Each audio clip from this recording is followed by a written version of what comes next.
अस्सलाम वालेकुम nursery class. आज आपने उर्दू बुक का पेज नंबर 26 रीड करना है। इस पे आज आपको हर्फ दिया गया है सीन। फिंगर रखें सीन पे। सीन ये कौन सा हर्फ है? सीन। सीन और यहाँ पे ये देखिए इधर ये सीन की आधी शक्ल दी गई है।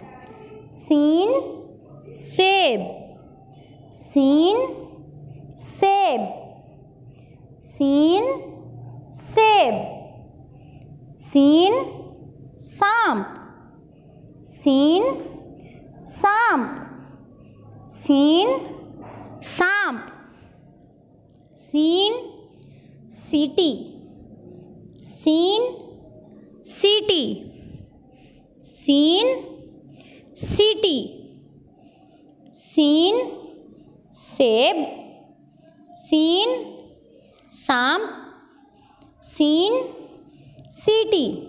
ये कौन सा हर्फ है? सीन। सीन सीन। अब आपने इसको अच्छे से लर्न करना है। अल्लाह हाफिज़।